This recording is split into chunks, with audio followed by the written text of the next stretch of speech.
What up, crew? What's good? I am all fired up for another episode of the Crew Book Club podcast. I hope you ready, because I'm ready. We stay ready. Listen, Linda. Get your together, sis. Okay? We about to get all these people on the boundary line, on the boundary train, okay? I have been enjoying this book. Hope you've been enjoying it as well. But before we even jump into the book, I gotta ask you guys, how are you feeling? And it's okay to feel your feels if it's not always hunky-dory, positive, I'm on top of the moon, I'm driving a boat type vibes. It could be, you know what, I ain't feeling it today, sis, and that is okay. We just know not to stay in that thing for too long or it will overtake us, okay? So hopefully after you listen to the podcast, you feel like, you know what, that one thing I'm having trouble with, let me set a boundary with it and let me pivot my mindset on how to approach it, okay? All right. And let's just get into who gonna check me, boo. God is, because he always checking us. Oh, I didn't even tell y'all how I feel. I feel okay. And just being transparent, something happened to me last week. I'll share it probably after I finish reading author Maxi Norman's book, Love You More, Grieving Isn't Easy and Healing Hurts. Maybe I'll be ready to talk about it. Until then, please do not DM me, call me, or ask about it. It will come out sooner or later on the podcast when I'm ready. All right. So I'm feeling okay. But this is why I tell people, always have something else that you could do. Besides watching TV and shopping and things like that, find something creative. This brings me so much joy and peace. Like, no matter what is going on, it's my art. It's my opportunity to create. So try to find something actively that gets your brain going creatively. And I promise you, it will help. It will do you some justice. All right, so hop back into who gonna check me, boo. God is. He is always checking us. And literally, I didn't have anything to put before I recorded the episode. And this morning, I was texting a friend that I am partnered up with in real estate, and this scripture came to me because she encouraged me with the scripture and some affirmations, and I wanted to encourage her right back because that's just what we do. All right. It was 1 Corinthians chapter 12, verse 14, and that thing said, the body is not supported by one person, but by all of us. We are one. We are the strongest working together in unity. Teamwork is the key to living life in harmony so that we can do God's will. I wouldn't be able to do without help. My tribe, my crew is definitely needed. You guys, I may not physically be around you, but speaking positivity into someone is helping someone, and that's together. And being in the crew is teamwork, because I'm here to motivate you. And if you need help with something, you don't know where to go, you can always ask me for advice, and I would definitely try to point you into the right direction. I want to be a place of resources for you, and that's what the crew do. And this leads exactly into my crew love. And this was some crew love I don't even think she knew I needed at the time. But there's always perfect timing when things happen. And so I want to thank you for the crew love that I received in the mail. If you go back to our Instagram, you'll see the post of where I posted the book, Love You More, Grieving Isn't Easy and Healing Hurts by Maxi Norman. She listens to the Crew Book Club. And I just thank you for this crew love. I don't know what you have to provide to someone, but there's a gift in you that someone is waiting for and needing to be used. So use your gift. Don't be selfish with your gift. And to be an author is a gift. To be a writer, to be a podcaster is a gift. We all have special gifts, and we talked about that in the last episode. So if you don't know what your gift is, I highly recommend seeking it. not from people. No. Because the self-gratification of people satisfying is not what the gift is. The gift is in you. God put it there, and that's who you need to go to find out what gift you need to be working in his will. All right. So that was the Who Gonna Check Me Boo wrapped up with the Crew Love. And if you haven't left a review on Apple podcast review, please do. And if you don't have Apple, leave it on somebody else's phone. And you should be sharing the pod. Show Crew Love by sharing the podcast as well. Like, that would be really appreciated. All right. And don't forget, I try to pick books that is also available on Audible. The book we're currently reading, Set Boundaries, Find Peace, A Guide to Reclaiming Yourself by Nedra Tawwab, is on Audible, and you can get a free 30-day experience through Audible with the Crew Book Club code CREWLOVE. That's audibletrial.com/CREWLOVE. You can also click the link in show notes to get that. I am listening currently to the Will book, and after the Will book, I'll be listening to the Viola Davis book as well, so I'm excited about that. And yeah, so now the book we're currently reading, I highly suggest buying it. There's a link in the bio to order the book as well, and I highly suggest buying it because it is literally a guide. It literally will tell you what to say, how to say, how to recognize those things. I've highlighted the heck out of this book. I cannot tell you. So it's a very good reference piece. So I highly suggest getting it, listening to it, cool, because you're busy, but getting it when you need to, like, call up somebody and set a boundary. I'm pretty sure there's a sentence in here that you can use. It's a good read too. It's an easy read. Okay? You will have a whole bunch of moments. Trust me, baby. All right? So let's get into let's finish up chapter 12, friendships. Let's continue. We love our friends. My friends are like family. They're like sisters, literally. I've known them for like over 30 years, some of them. And they are my family, and I love them enough to set boundaries with them, and they love me enough to accept it. So I appreciate them. Thank you, my real life crew, my day ones, and even the women that I met recently. Like, I love you guys too. Y'all are just amazing, and I thank you. You guys know who you are. All right, so we finished last week off what is a healthy friendship and unhealthy friendships, and then we kind of talked about dealing with the chronic complainer. And on page 208, we're going to continue, and it talks about these three categories of complaint, of dealing with complaining. 1, venting, talking about issues without seeking guidance, but to simply let out your frustrations. 2, problem solving, seeking guidance or advice on how to correct an issue. 3, and I hope I'm saying this right. I should have looked this up before I got on here, y'all. But it's been hella busy. It's ruminating, talking about the same issue over and over again without trying to problem solve or work through your frustrations in a real way. Basically, dumping on others. It's mostly the friendship issue. Ruminating, talking about the same issue over and over when you're constantly dumping and you ain't taking none of your friends' advice, or you just not accepting them listening.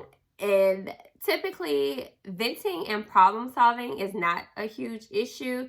It's that ruminating thing where you ever got on the phone with a friend or someone you consider a friend, and they talk about the same thing over and over and over again. They take no advice. They don't even take their own advice.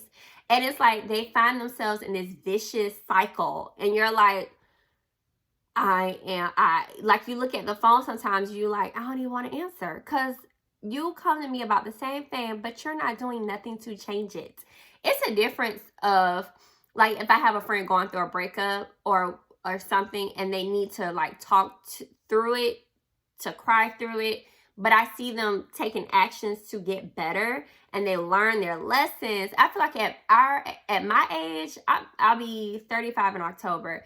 It's just, come on, sis, like, we should be taking steps to better ourselves. There's so many resources available that there should be no excuse of not bettering yourself. So if you're choosing not to, that's when the issue comes along. So she talks about on page 209 through 210 ways to deal with a chronic complainer and how to manage chronic complaining. Because if you're listening and you don't think you like, am I the complainer?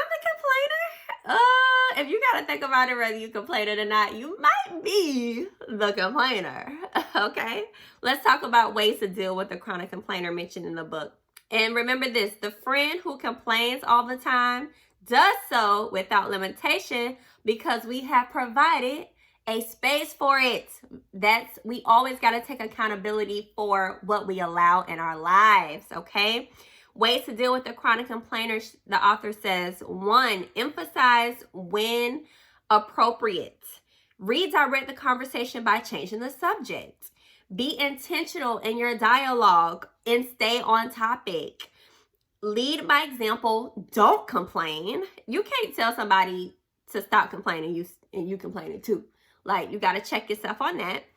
Ask before offering an opinion and be mindful of whether the person can handle the truth, because you could just be wasting your time or hurting their feelings.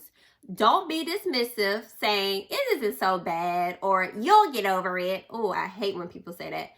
And I hate it. And I say that because I was the person who said that, and I had to practice more sympathy for people. I have one of my friends. She is like Jesus a lot, and I could be like Peter.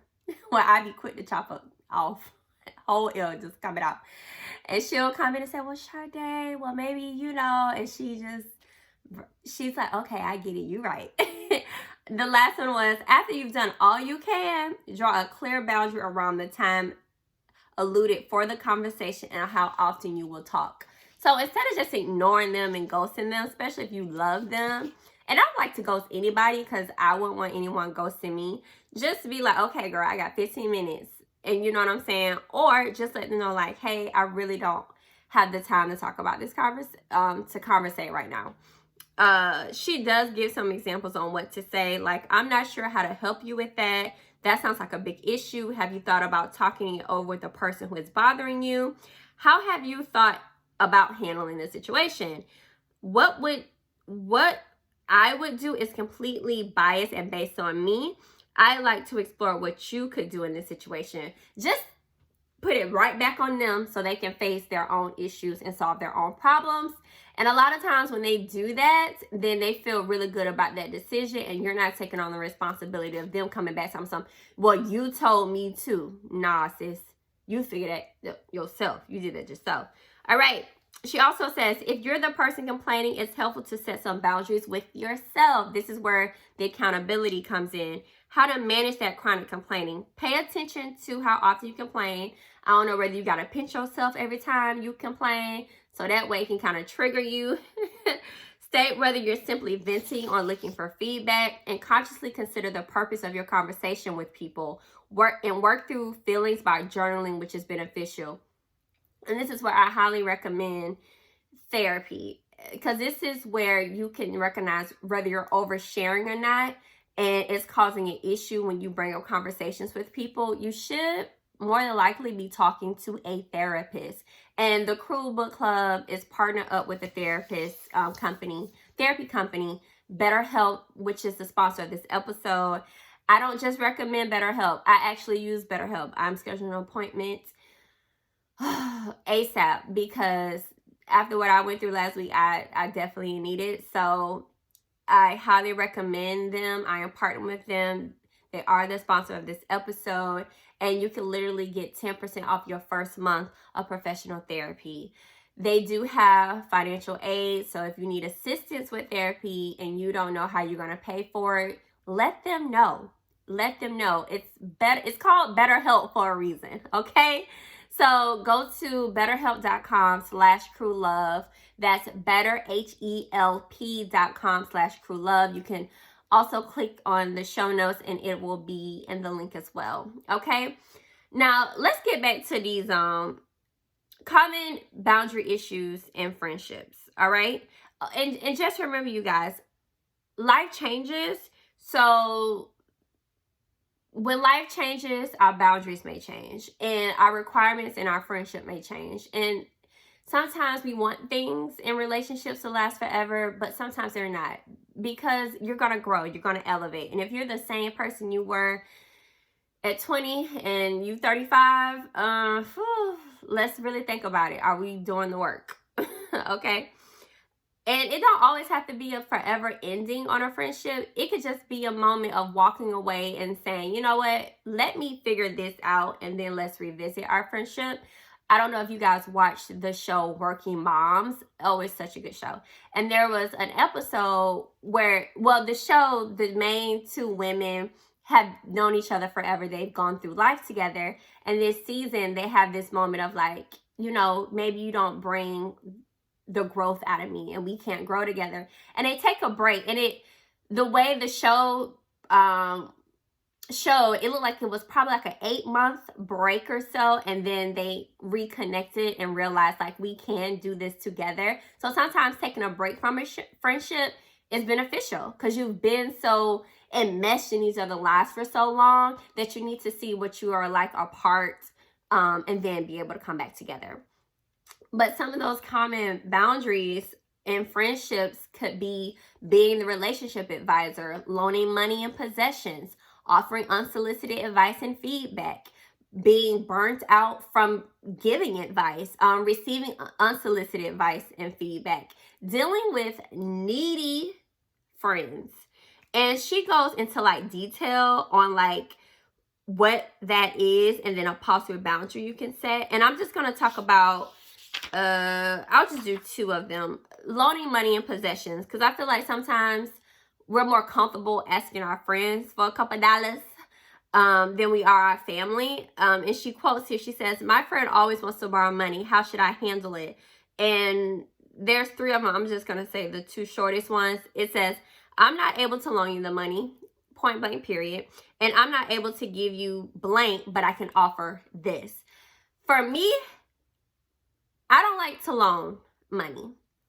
And if I loan it to you, it's going to be based on what I can do, where I look at it like an investment. Not an investment because I'm not getting a return, but I look at it the same process. Like, if I give it to you, I don't expect it back. But if you ever ask me again, you're just not going to get it.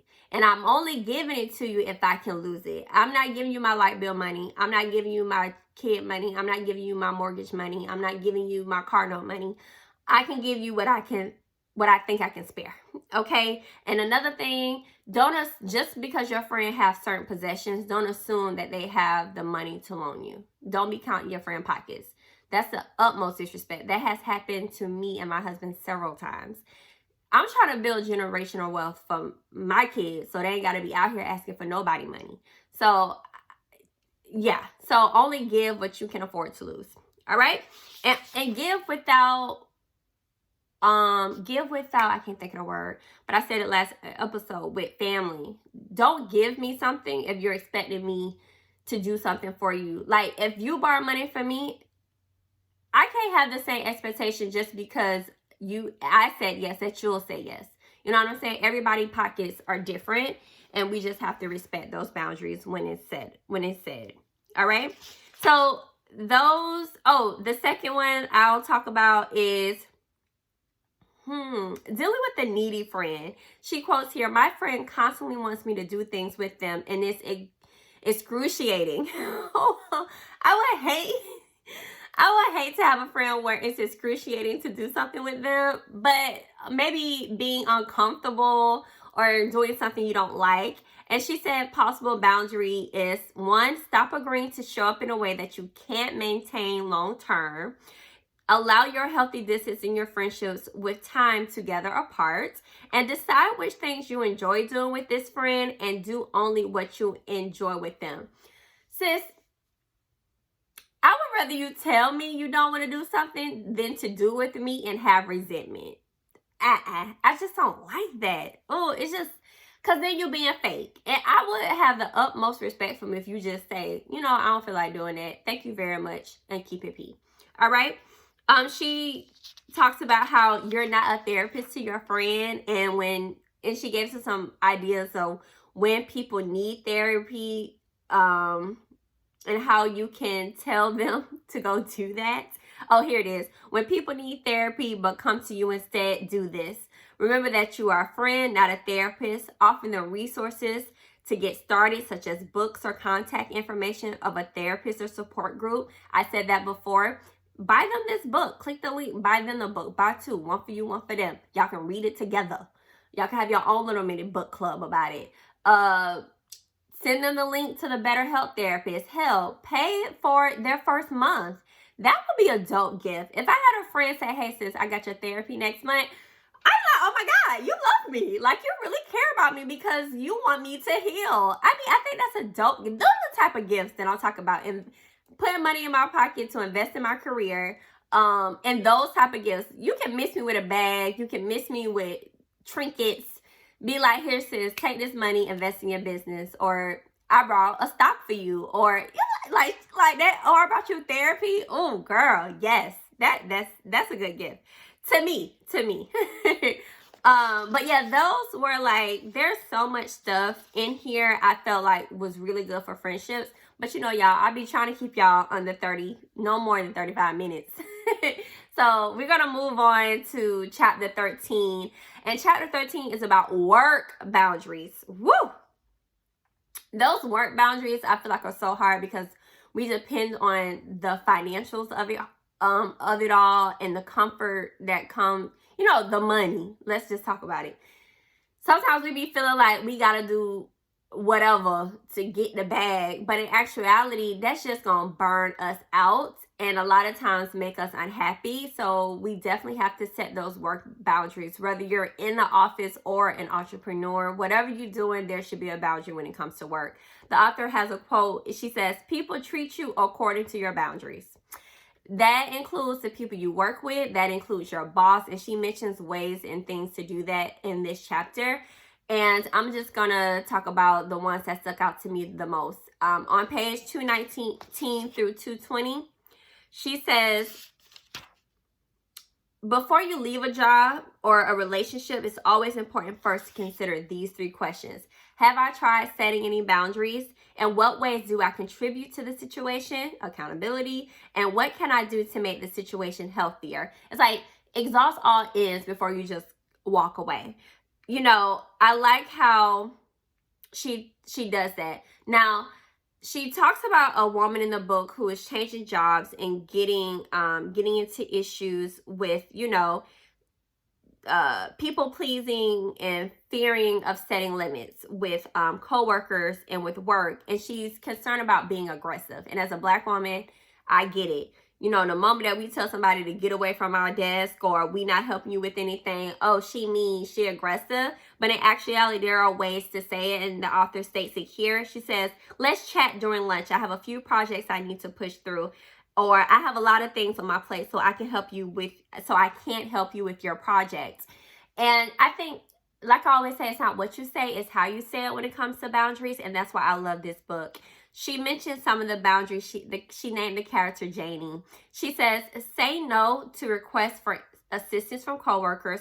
Stop participating in office gossip. When office gossip is brought up, make a clear statement about the disinterest. Say no to requests for after-work gatherings. Before agreeing to new projects from her boss, allow others to work on it when possible or delegate that task to others. We be so afraid to delegate. But sometimes we gotta let things go. Let it go. Let it go.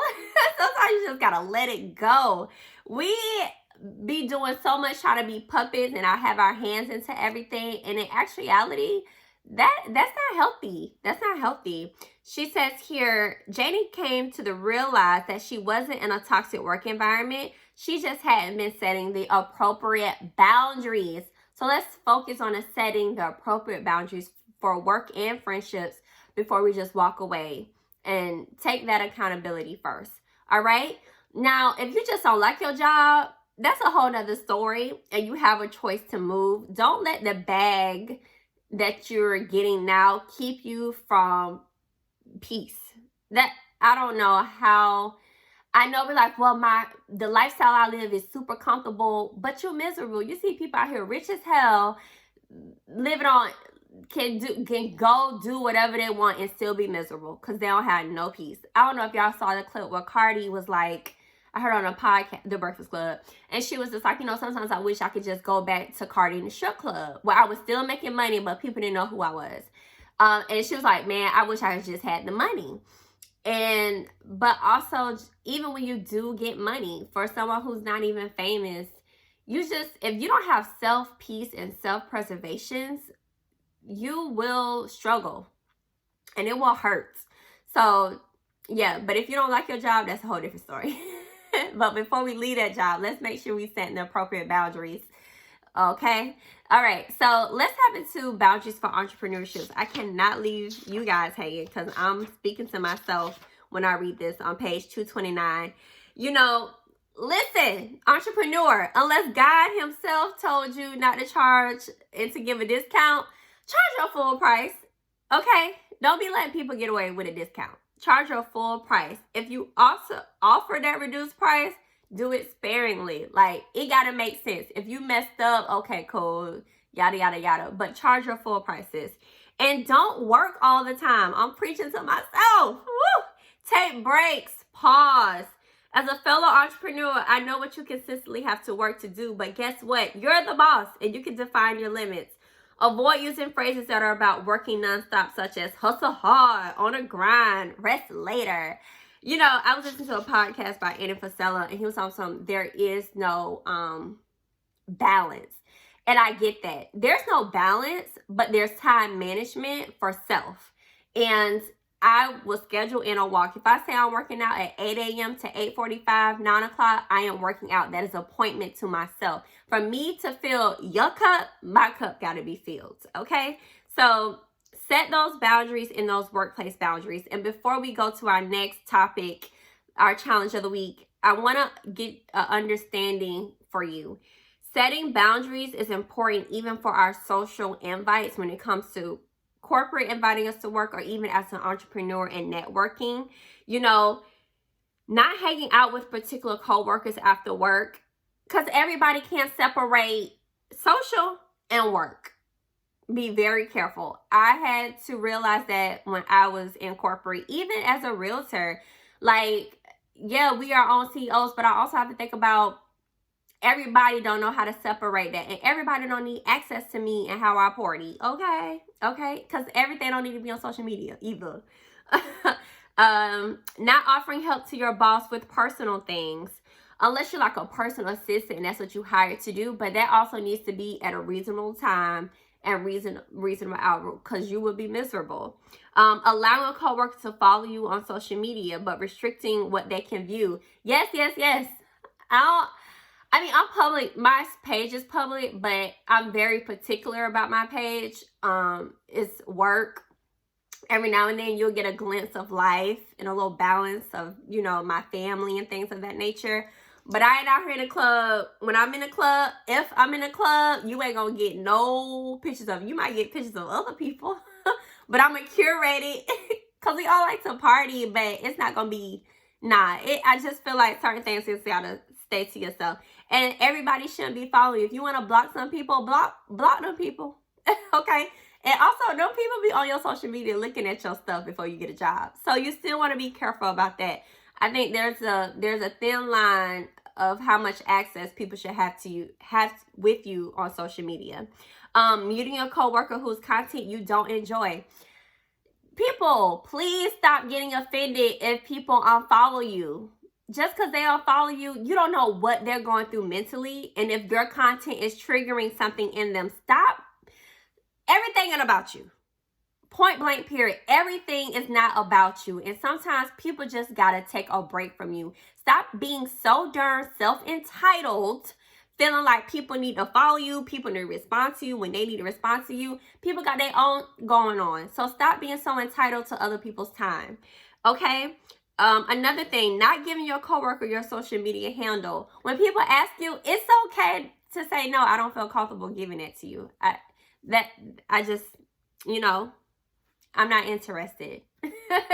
She gives some ways that you can say it, but for the sake of time, I'm not going to get into it. That's on page 231. If you get the book, Ways to Say No to Invites, what those things sound like. And I'll post it on our social media. So definitely go follow IG, because a lot of times I can't squeeze into everything on the particular podcast, but I might talk about it and do polls on our Instagram. So follow that, okay? I want you to consider this. On page 232, the author says, work is where people spend the majority of their time, and your time is valuable, okay? Therefore, being comfortable in the space where you spend the most time is essential to your well-being. Remember that, your well-being, okay? Now, let's get into the challenge of the week. The challenge of the week is, exercise. On page 232, set a work boundary. Yes, we're going to set a work boundary. The author says grab your journal and a paper to complete this exercise. What is one boundary that you can implement in any work environment? Define what your work schedule is. That goes for the entrepreneurs specifically. And what times are you willing to work outside your work schedule? Given what you know about your boss, what's the best way to set a boundary with them? Do you need to set any of your coworkers on a boundary? And how do you think you'll benefit from setting boundaries at work? Like, ask yourself those questions, and then I want you to practice setting a boundary at work this week. Let me know how that goes, okay? So my boundary that I decided to set was, it's with work, to try to be done with work by 6:30, 7 o'clock the latest, because real estate and the podcast, it'd be hard to like balance, but I'm trying to get better at that. But yeah, that's what I'm definitely going to be trying to like stop work for sure, 6:30. So that's the boundary I'm going to work on my schedule. All right. So let's get into what would the crow do? Woo, this was good. It came from the Crew Instagram, the Crew Book Club on Instagram. It says, I work a job that I'm no longer interested in, and I want to open up my own business, but I just don't know where to start. How do I figure that out?